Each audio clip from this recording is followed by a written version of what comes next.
nehmen wir den Körb schon mit. Aber wie sagt unser Instruktor immer, entweder man nimmt ihn voll mit oder gar nicht. Wir machen keine halben Sachen.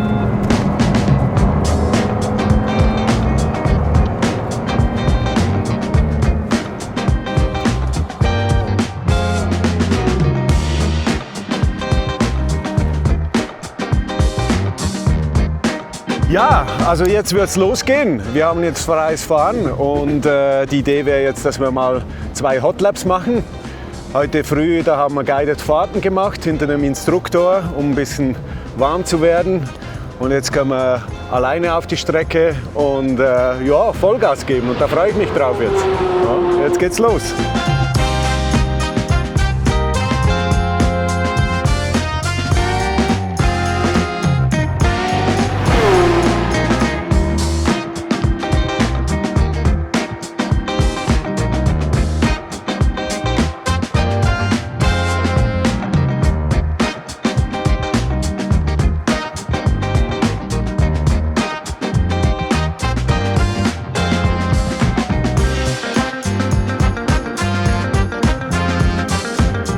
Ich darf euch jetzt mitnehmen, eine Runde auf der Nordschleife bei der Scuderia S7.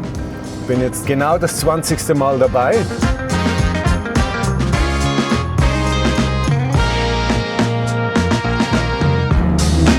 Ja, wir hatten heute früh Guided Fahren und jetzt geht's los, freie Fahrt.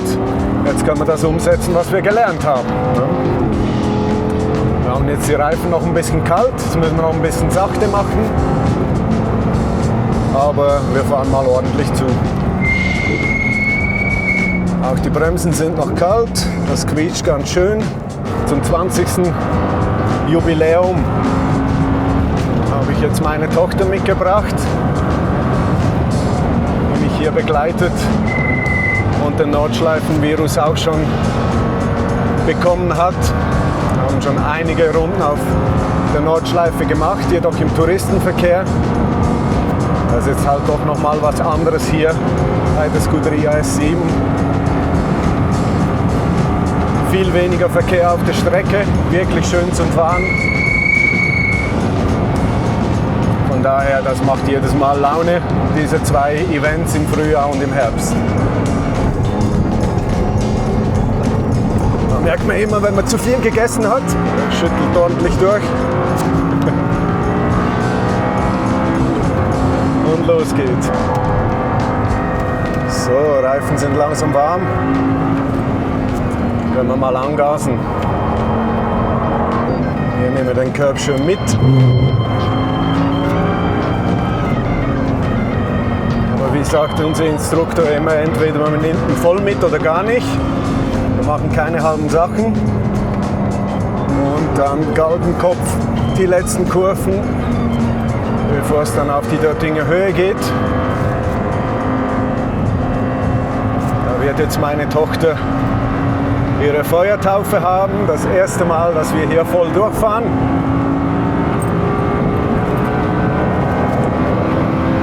Immer schön links bleiben, dass man von den Bäumen ein bisschen vom Wind geschützt ist, um die Geschwindigkeit hier zu erreichen. 6. Gang, 280, 290 und dann Antoniusbrücke durch, Vollgas, runter in die Senke.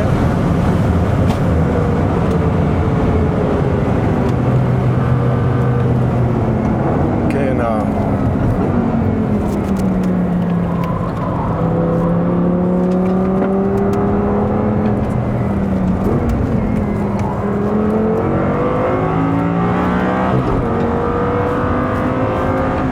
Wir haben abgemacht, dass wir zu zweit fahren. Ich habe Fredmark bei mir hinten dran. Darum schaue ich immer mal wieder in den Rückspiegel. Lass kurz ein bisschen aufschließen.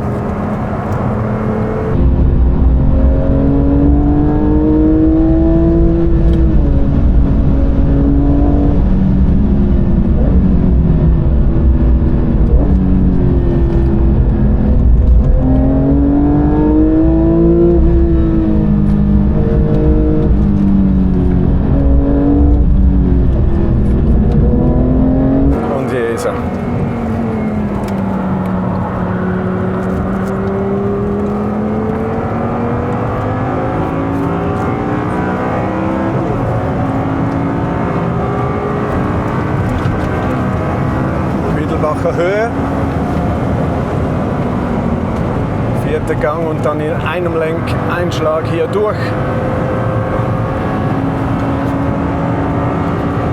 Hoch zum Schwedenkreuz.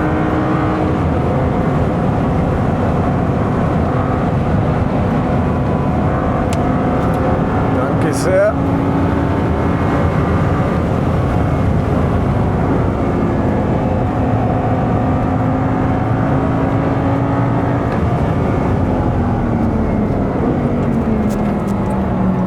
Tauchen wir wieder ein in die Fuchsröhre, einer meiner Lieblingsabschnitte hier runter, von Curb zu Curb. Neuer Belag seit ein paar Jahren, wirklich schön hier durch die Kompression.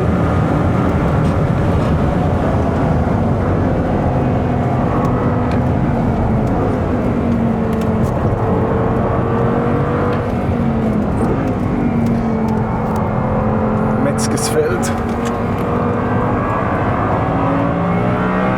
Frei.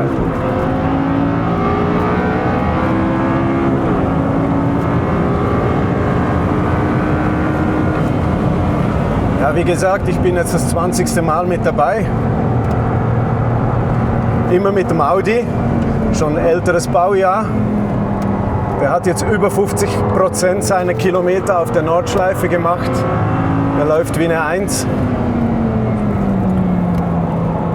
Frank Stippler, der bei uns als Instruktor tätig ist, war ja bei der Entwicklung dieses Fahrzeugs mitbeteiligt. Da muss ich wirklich sagen, guter Job. Ist noch ein bisschen langsam hier, immer noch eine Ölspur.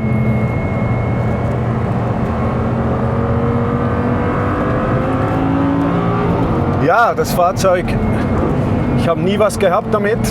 Der funktioniert immer.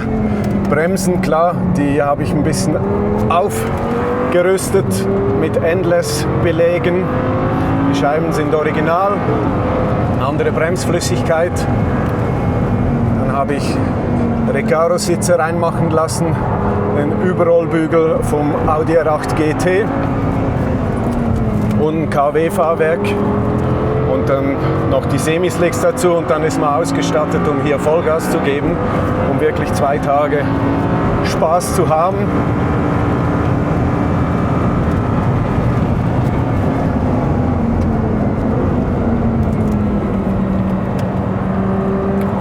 Bergwerk wieder. Jetzt kommt die Vollgaspassage hier hoch Klostertal.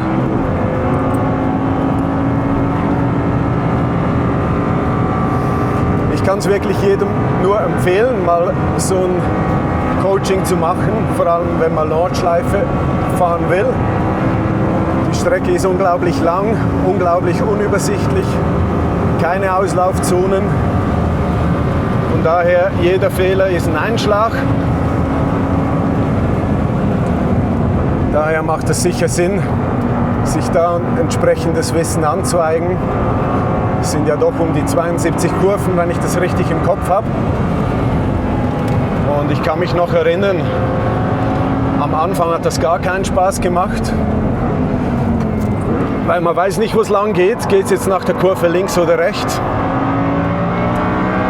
Dann nach 30, 40 Runden kommt dann eigentlich der gefährliche Moment. Das ist dann, wenn man das Gefühl hat, man weiß, wo es lang geht, aber nicht 100% sicher ist. Und dann geht es dann relativ schnell, dann hat man die Strecke intus und dann kann man mit dem Speedaufbau beginnen. Wie gesagt, wir fahren hier ja nicht auf Rundenzeiten, und wir fahren hier, um Spaß zu haben. Nichtsdestotrotz will man natürlich ordentlich um die Strecke kommen. Und dann macht das richtig Spaß. Kann ich jedem empfehlen. Wippermann. Coole Passage hier mit dem Curb.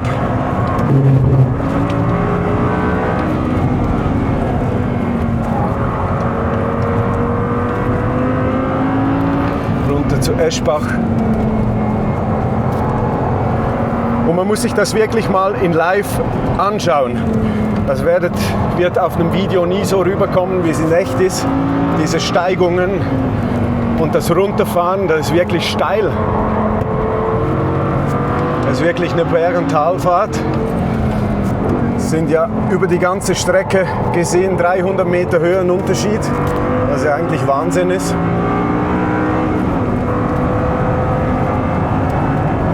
Hier der Sprung. Anbremsen, springen, bremsen. Und dann let's go. Pflanzgarten 2.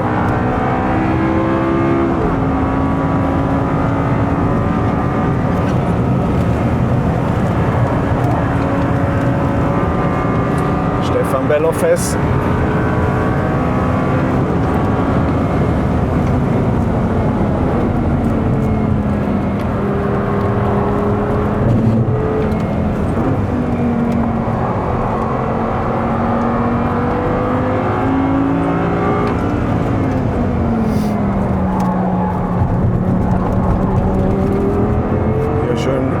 Bleiben. Kleine Karussell. Galgenkopf, Ende der Curbs, Einlenkpunkt. Und dann hier auf das Kilometerschild 186 zu. Das ist kein Kilometerschild, einfach ein anderes Schild. Streckenpostenschild, Entschuldigung. Und dann let's go. Unter der Brücke durch und wir fahren raus. Reifendruck prüfen. Und?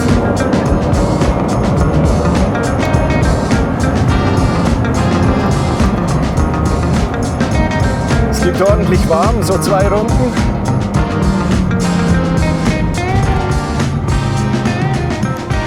Wie gesagt, ich kann es wirklich nur empfehlen. Macht einfach Spaß. Man ist weg vom Alltag, vom Job.